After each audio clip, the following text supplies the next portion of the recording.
월스트리트의 아인슈타인이라 불리는 피터 터커만은 이렇게 말합니다. 계좌가 터지는 90%는 이것 때문에 무너집니다. 차트를 몰라서가 아닙니다. 종목을 잘못 골라서도 아니에요. 진짜 문제는 거래에 들어간 다음 내 감정을 통제하지 못한다는 겁니다. 그리고 진짜 무서운 건 대부분의 사람들 스스로가 감정적으로 매매하고 있다는 사실조차 모른다는 겁니다. 세상엔 투자를 보는 두 가지 시선이 있습니다. 내 돈을 불려주는 도구와 내 돈을 잃게 만드는 도박. 여러분은 어떻게 생각하시나요? 이 두 부류의 사람들 모두 처음에는 투자라고 생각합니다. 분석하면서 기회를 찾고 확신이 생기겠죠. 근데 막상 돈이 들어가면 완전 다른 사람이 됩니다. 오르면 욕심이 생기고 떨어지면 인정하기 싫어지고 조금 잃으면 복구하고 싶고 조금 벌면 더 벌고 싶어집니다. 그리고 그 순간부터 투자는 사라지고 감정만 남습니다. 그리고 이 부분에 대해서 정말 완벽한 답변을 던지는 그 메시지를 준비했습니다. 오늘 이야기할 사람은 월스트리트의 아인슈타인이라 불리는 피터 터커만입니다. 피터는 뉴욕 증권거래소에서 수십 년간 매일 출근하며 수많은 트레이더들이 돈을 벌고 또 무너지는 과정을 지켜본 사람이죠. 그리고 그는 40년간 월스트리트에서 직접 배운 이기는 투자법을 아주 단순하게 말합니다.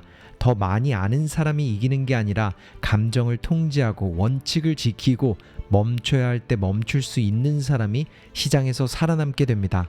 요즘엔 누구나 버튼을 눌러 주식을 살 수 있습니다. 하지만 진짜 차이는 거래에 들어간 다음 무엇을 하느냐에서 갈립니다. 이 말 정말 무섭지 않나요? 지금은 누구나 스마트폰 하나와 $100만 있으면 시장에 들어갈 수 있습니다. 근데 들어가는 법은 배웠는데 나오는 법은 배우지 못했죠.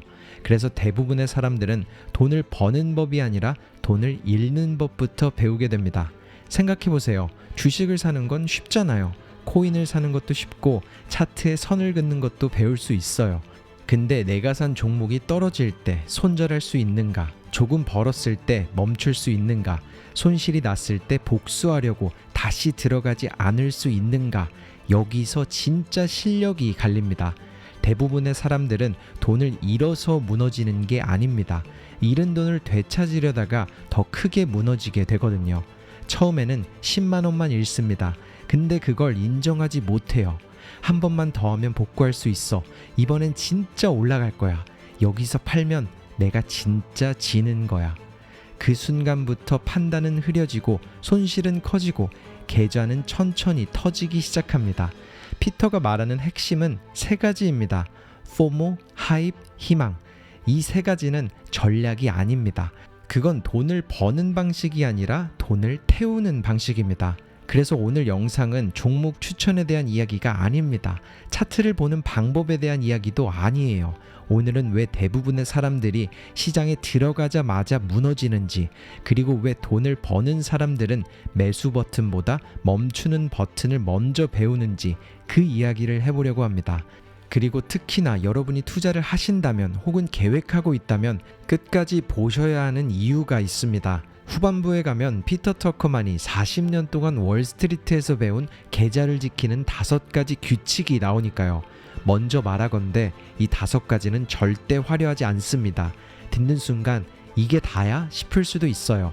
근데 이걸 모르면 운 좋게 돈을 벌어도 결국 시장에 다시 돌려주게 됩니다.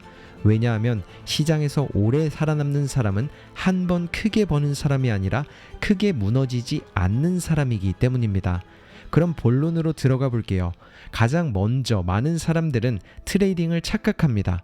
주식을 잘하면 매수 타이밍을 기가 막히게 맞히는 줄 알죠. 차트에서 완벽한 자리를 찾고 남들보다 빨리 들어가고 한 번에 크게 먹는 게 실력이라고 생각할 거예요. 근데 피터는 전혀 다르게 말합니다. 버튼을 누르는 건 누구나 배울 수 있다고요. 매수 버튼, 매도 버튼, 이건 어렵지 않습니다. 진짜 어려운 건 내가 이미 들어간 거래 안에서 내 감정이 흔들릴 때 원칙대로 행동할 수 있느냐입니다. 이게 핵심입니다. 사람들은 시장에 들어가기 전에는 굉장히 이성적입니다. 나는 무리하지 않을 거야. 나는 손절 잘할 거야. 나는 감정적으로 매매하지 않을 거야. 이렇게 생각하죠. 근데 막상 돈이 들어가면 사람이 달라집니다. 주가가 조금 오르면 갑자기 욕심이 생겨요. 조금만 더. 여기서 팔기엔 아깝지. 오늘 감 좋은데 더 먹어야지. 반대로 주가가 떨어지면 인정하기가 싫어지죠. 아직 손실 확정은 아니야. 조금만 기다리면 올라오겠지. 여기서 팔면 틀렸다는 걸 인정하는 거잖아. 이렇게 됩니다. 근데요, 시장은 여러분의 자존심을 신경 쓰지 않습니다. 여러분이 틀렸다는 걸 인정하기 싫어해도 시장은 그냥 움직여요. 그리고 손절하지 못하는 사람은 결국 시장에게 끌려다니게 됩니다. 이 말이 조금 불편할 수 있어요. 왜냐하면 우리도 알고 있거든요. 내가 종목을 사랑해서 버티는 게 아니라 내가 틀렸다는 걸 인정하기 싫어서 버틸 때가 있다는 걸요. 손실 자체가 무서운 게 아닙니다. 손실을 인정하지 못하는 내가 무서운 겁니다. 앞서 피터가 말한 3가지 기억나시죠? 포모, 하입, 희망. 이건 지속 가능한 매매 전략이 아닙니다. 포모는 뭐죠? 남들이 돈 벌었다고 하니까 나만 놓치는 것 같아서 들어가는 겁니다. 하이프는 뭘까요? 인터넷에서 다들 오른다고 하니까 나도 믿고 싶어지는 겁니다. 마지막 희망도 간단합니다. 근거는 없는데 그냥 올라가 주길 바라는 거예요. 근데 이 3가지로 들어간 거래는 겉으로는 투자처럼 보일 수 있지만 사실은 감정으로 돈을 던지는 겁니다. 여러분, 희망은 좋은 감정입니다. 근데 시장에서는 희망만으로 계좌를 지킬 순 없어요. 오르겠지, 돌아오겠지, 이번엔 다르겠지. 이 3문장이 반복되기 시작하면 그건 분석이 아니라 기도에 가까워집니다. 네, 분석이 아니라 기도요. 시장에 기도하러 들어가면 대부분은 돈을 잃고 나옵니다. 그럼 성공하는 사람들은 뭐가 다를까요? 그들은 홈런을 치려고 하지 않습니다. 이게 의외로 중요해요. 대부분의 초보 투자자들은 한 번의 인생을 바꾸고 싶어 해요. 하루 만에 몇 배, 한 종목으로 인생 역전, 한 번의 거래로 계좌 2배, 이런 걸 꿈꿉니다. 근데 피터는 이렇게 말합니다. 시장에서 오래 살아남는 사람은 홈런 타자가 아니라 1루타와 2루타를 반복하는 사람이다. 이건 야구 얘기가 아닙니다. 인생 전체에 적용되는 말이에요. 크게 한 번 이기는 사람보다 작게 잃고 작게 벌고 오래 남는 사람이 결국 더 멀리 갑니다. 생각해보세요. 홈런을 치려고 하면 스윙이 커집니다. 스윙이 커지면 헛스윙도 커지겠죠. 시장에서도 똑같아요. 한 번에 크게 해보려고 하면 포지션이 커지고 욕심이 커지고 손절이 늦어지고 결국 한 번의 실수로 계좌가 크게 흔들리게 됩니다. 반대로 1루타와 2루타를 치려는 사람은 시장에 이렇게 말하는 사람입니다. 시장이 주는 만큼만 가져가겠습니다. 내 목표를 채우면 멈추겠습니다. 틀리면 작게 잃고 나오겠습니다. 이게 별거 아닌 것 같죠? 근데 이 별거 아닌 원칙을 지키지 못해서 대부분의 계좌가 터집니다. 이번 영상을 보면서 이제는 내 매매 습관을 바꿔봐야겠다, 이런 결심이 조금이라도 들었다면 좋아요와 구독으로 함께 해주세요. 저는 앞으로도 계속 빨리 부자가 되는 환상보다 오래 무너지지 않는 현실적인 기준을 이야기하겠습니다. 그럼 이제부터는 피터 터커만이 말하는 진짜 계좌를 지키는 규칙으로 들어가 볼게요. 첫 번째 규칙, 시장에 들어가기 전에 이미 나올 계획이 있어야 한다. 많은 사람들이 거래에 들어갈 때 이 생각만 합니다. 얼마나 벌 수 있을까? 근데 진짜 먼저 해야 할 질문은 이겁니다. 내가 틀렸을 때 얼마까지 잃고 나올 것인가? 이 질문이 없으면 거래가 아니라 감정 싸움이 됩니다. 피터는 모든 거래에 손절이 있어야 한다고 말해요. 왜냐하면 손절은 내가 약해서 하는 게 아니라 내 계좌를 살리기 위해서 하는 거니까요. 손절은 실패가 아닙니다. 손절은 내가 시장보다 작다는 걸 인정하는 겁니다. 내가 틀릴 수 있다는 걸 인정하는 거예요. 그리고 그 인정이 다음 기회를 살려줍니다. 여러분, 작게 잃는 사람은 다시 할 수 있습니다. 근데 크게 잃는 사람은 다시는 할 수 없을 수도 있어요. 이 차이가 큽니다. 10만원 손실은 배울 수 있고 100만원 손실도 회복할 수 있겠죠. 근데 내가 감정을 통제하지 못해서 계좌 전체를 날려버리면 그건 배움이 아니라 퇴장이 됩니다. 다시 한번 말하지만 시장에서는 마치는 사람보다 살아남는 사람이 이깁니다. 네, 마치는 사람이 아니라 살아남는 사람이요. 두 번째 규칙, 수익이 났을 때 일부를 챙기고 손절선을 올려라. 피터는 이런 예시를 들었어요. 물론 쉬운 이해를 위해서 극단적으로 말해볼게요. $50의 주식을 샀다면 손절을 $49.5에 걸어두고 만약 틀리면 작게 잃고 나옵니다. 근데 주식이 $50.5로 올라가면 일부를 팔아서 수익을 챙기는 거죠. 그리고 손절선을 본전까지 올립니다. 그러면 어떻게 될까요? 이미 조금 벌었고 최악의 경우에도 더 이상 잃지 않는 구조가 됩니다. 피터는 이 감각이 정말 강한 자신감을 만든다고 말합니다. 나는 조금 벌었고 이 거래에서 더 이상 잃지 않는다. 이 느낌이 쌓이면 사람은 도박꾼이 아니라 트레이더처럼 생각하기 시작합니다. 이게 중요한 이유는 많은 사람들이 반대로 하기 때문이에요. 오르면 안 팔고 더 욕심내죠. 떨어지면 손절하지 않고 더 삽니다. 결국 수익은 놓치고 손실을 키워요. 이건 기술 문제가 아니라 심리 문제입니다. 세 번째 규칙, 수익 난 날을 잃는 날로 바꾸지 마라. 이 문장도 정말 중요해요. 가장 위험한 날은 돈을 잃는 날이 아니라 오히려 돈을 벌기 시작한 날이라고 피터는 너무 단호하게 말합니다. 왜냐하면 그때 사람은 자기가 갑자기 천재가 된 줄 알거든요. 예를 들어 자기가 원한 10만 원을 벌었다면 기계를 끄고 나가야겠죠. 근데 사람 마음이 그렇지 않아요. 나 오늘 감 좋은데 10만 원 벌었으면 20만 원도 벌 수 있겠는데 20만 원 벌 수 있으면 50만 원도 가능하지 않을까? 이렇게 생각합니다. 그리고 그때부터 시장은 조용히 계좌를 가져가기 시작해요. 분명 처음에는 수익이었죠. 근데 계속 거래하기 시작합니다. 한 번 더 들어가고 또 한 번 더 들어갑니다. 그러다가 실수가 하나 나와요. 그 실수를 복구하려고 더 큰 거래를 합니다. 결국 전에 벌었던 돈을 다 돌려주고 오히려 손실로 마감해요. 이건 진짜 최악의 기분입니다. 돈을 잃는 것도 아픈데 원래 벌고 있던 날을 내 손으로 망쳤다는 게 사람을 더 무너뜨립니다. 그래서 피터는 말합니다. 목표를 채우면 바로 나가라고요. 골프를 치러 가든 산책을 하든 바다를 보러 가든 그만하라는 겁니다.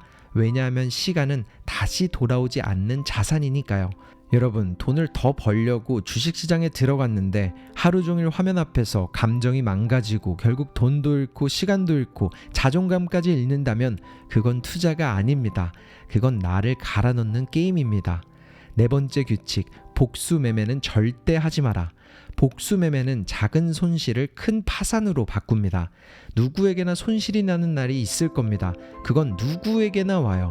그렇기에 문제는 손실 자체가 아닙니다. 그 손실을 받아들이지 못하는 순간인 거죠. 예를 들어 3번 연속으로 손절이 나왔다고 해봐요. 10만원, 10만원, 또 10만원, 총 30만원을 잃었습니다. 아프죠? 당연히 기분 나쁩니다. 근데 여기서 멈추면 그냥 안 좋은 하루예요. 다음날 다시 올 수 있잖아요. 근데 많은 사람들은 여기서 못 멈춥니다. 이대로 끝낼 수는 없지. 30만 원만 복구하고 끝내자. 한 번만 크게 먹으면 돌아온다.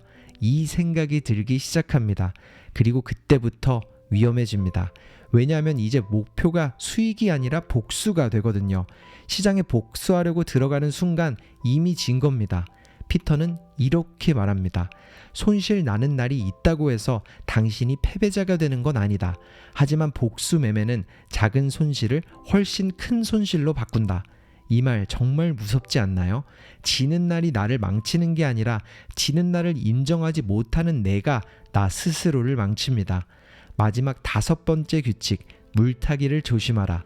특히 손절 없는 물타기. 이건 한국 투자자들에게 정말 익숙한 함정일 겁니다. $50에 샀는데 $48로 떨어졌어요. 그러면 사람들은 생각합니다. 싸졌네? 그래서 더 사겠죠. 그러다 $46가 됩니다. 이건 기회야. 또 생각하고 더 삽니다. 근데 문제는 처음 계획이 없었다는 겁니다. 왜 더 사는지, 어디서 틀렸다고 인정할 건지, 얼마까지 잃을 수 있는지 아무 기준이 없을 때예요. 그냥 손실을 보기 싫어서 평균 단가를 낮추는 겁니다. 물타기가 항상 나쁘다는 말이 아닙니다. 문제는 계획 없는 물타기와 손절 없는 물타기입니다. 내가 틀렸다는 걸 인정하기 싫어서 돈을 더 넣는 물타기인 거죠. 그건 전략이 아니라 자존심에 돈을 더 붓는 겁니다. 여러분, 주가가 떨어졌을 때 더 사는 사람이 똑똑한 게 아닙니다. 왜 더 사는지 설명할 수 있는 사람이 진짜 똑똑한 거예요. 떨어졌다는 이유만으로 더 사는 건 분석이 아닙니다. 그건 그냥 내가 틀렸다는 사실을 미루는 겁니다. 여기까지 들으면 피터 터커만이 말하는 이기는 투자법은 생각보다 단순합니다. 돈을 버는 사람은 항상 더 많이 아는 사람이 아닙니다. 멈춰야 할 때 멈출 수 있는 사람입니다. 네, 더 들어가는 사람이 아니라 멈출 수 있는 사람이요. 이게 진짜 어렵습니다. 왜냐하면 멈추는 건 겉으로 멋있어 보이지 않거든요. 수익을 조금 내고 끄는 건 자랑할 만한 이야기가 아닙니다. 손절하고 나오는 것도 멋있어 보이지 않습니다. 하지만 시장은 멋있어 보이는 사람에게 돈을 주지 않습니다. 오래 살아남는 사람에게 기회를 줍니다. 그리고 오래 살아남는 사람은 공통점이 있습니다. 작게 잃습니다. 조금 벌었을 때 일부를 챙깁니다. 목표를 채우면 멈춥니다. 지는 날에는 인정하고 나옵니다. 절대 복수하지 않아요. 홈런보다 1루타와 2루타를 반복합니다. 화려하지 않지만 진짜 강해요. 왜냐하면 이 방식은 여러분을 시장에서 퇴장시키지 않기 때문입니다. 마지막으로 기억하세요. 시장은 언제나 열립니다. 오늘 놓친 기회는 내일 또 다른 모습으로 나타날 수 있어요. 근데 계좌가 터지면 그 기회를 잡을 수 없습니다. 그러니까 진짜 중요한 건 오늘 얼마나 벌었느냐가 아니라 내일 또 시장에 남아있을 수 있느냐입니다. 영상의 끝에 와주신 여러분 진짜 진심으로 감사드립니다. 그리고 함께 성장하기로 결정하신 분들은 여러분의 다짐을 댓글로 남겨주세요. 나는 멈추는 법부터 배우겠습니다. 이렇게 적어주셔도 좋고 오늘 가장 찔렸던 문장 하나를 남겨주셔도 좋습니다. 제가 직접 하나하나 읽어보고 저도 함께 성장하겠다는 마음으로 응원의 좋아요를 눌러드리겠습니다. 시장에 오래 남는 사람은 한번 크게 이기는 사람이 아니라 크게 무너지지 않는 사람입니다. 감사합니다. 터닝포인트였습니다.